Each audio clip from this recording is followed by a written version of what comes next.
Hey, what's up, guys? Clay from Epic Tech here. Welcome back to another video. And if you've been watching my YouTube shorts, you might have seen that I picked up a new graphics card. What graphics card is it? Well, stick around to find out. In 3, 2, 1. We got the RTX 5060 Ti, and this is the 16 gigabyte model by MSI. It's got two fans. Um, Honestly, bro, it's kind of dope. I don't use DLSS. I don't use frame gen. I just kind of use the card and its raw power, and it's pretty dope. So I am actually upgrading from a 1660 Super. Now, I don't really have like any graphs. I don't have any graphs. I don't have any numbers. Um, I just kind of want to talk about it, from a consumer to consumer. Kind of like what I was saying, I think the 5060 Ti is pretty dope. The 16 gigabyte version. Don't buy the 8 gigabyte. It's 2025. Don't limit yourself. Because as the years keep going, games are going to require more VRAM, but that's pretty dependent if you play on the higher resolutions. So maybe I can tell you a little bit about my setup. So first, let's talk about my old setup. I was using the 1660 Super at a 1080p monitor at 144 hertz, and it would never really max it out unless I'm playing something super easy, like something 2D. Um, but like pretty much every other game, it'd be maybe around like that 80 to 100 FPS level, but that'd be kind of at like medium settings.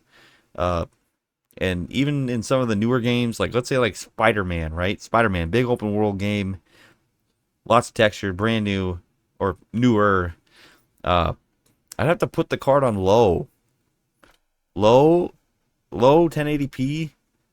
Like it looked like I was playing on like a PS5 or like an Xbox One. Uh, not the pro versions, just the regular versions. So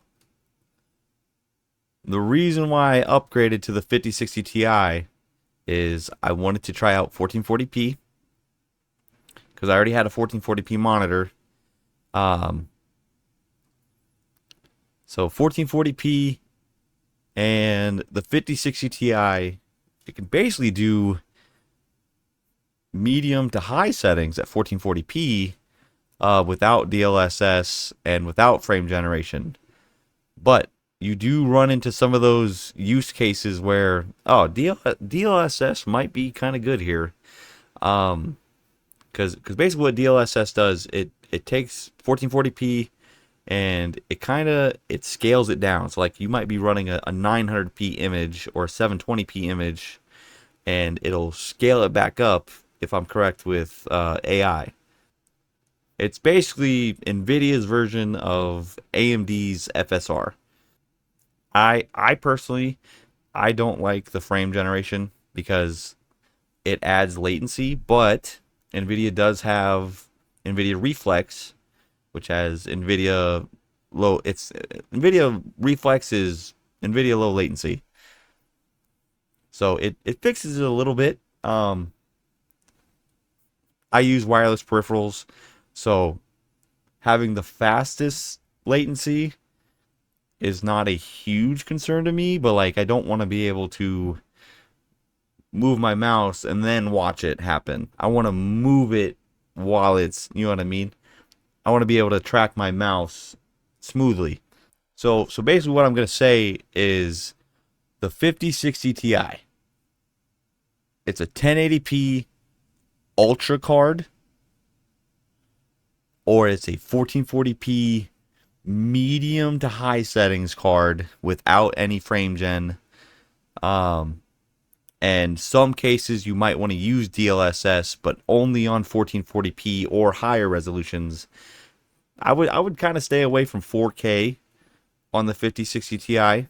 Heck, man, I tried it with some VR titles. I played Ghost of Tabor. Um, I was able to put the settings on high, and I ran the resolution at the 3600 by, what was it, like 3600 by like 2200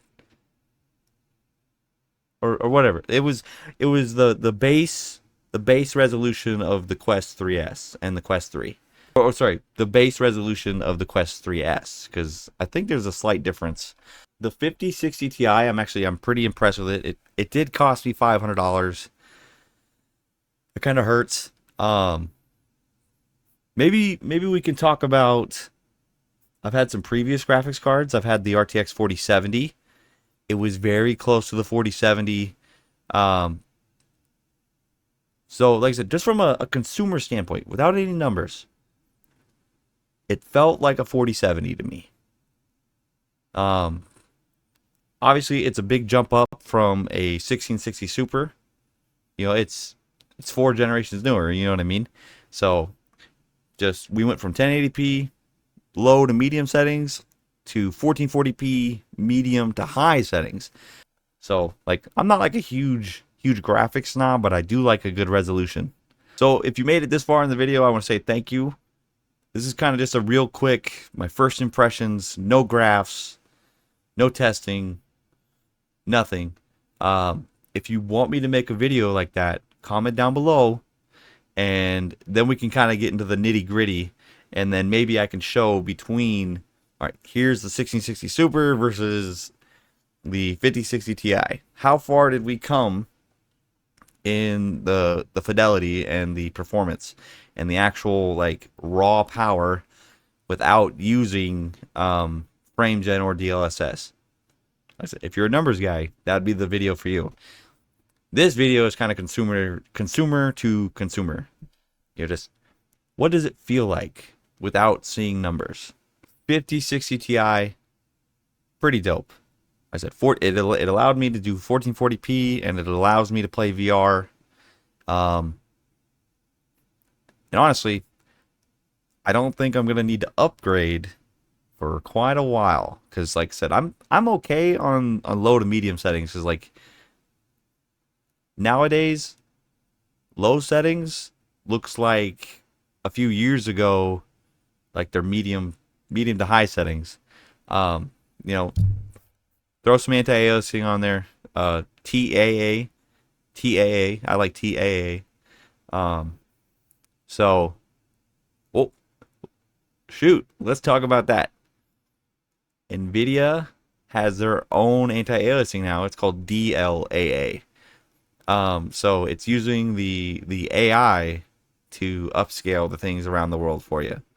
Um, if I'm correct, it adds more latency.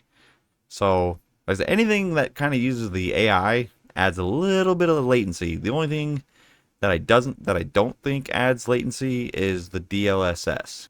Like I said, correct me if I'm wrong. Like I said, I'm not a pro YouTuber. I'm not Linus Tech Tips. I'm not Jay's 2 cents. I'm not Steve. But I do have a passion for this stuff. I really like to test this stuff out and experience it.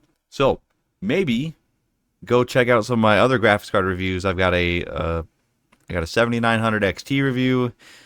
I've got an RX 470 review. I've got an RTX 4070. I just want to say thank you for watching the video, and remember to comment, like, subscribe, and stay epic. This is Clay from Epic Tech. Have a good night, and peace out.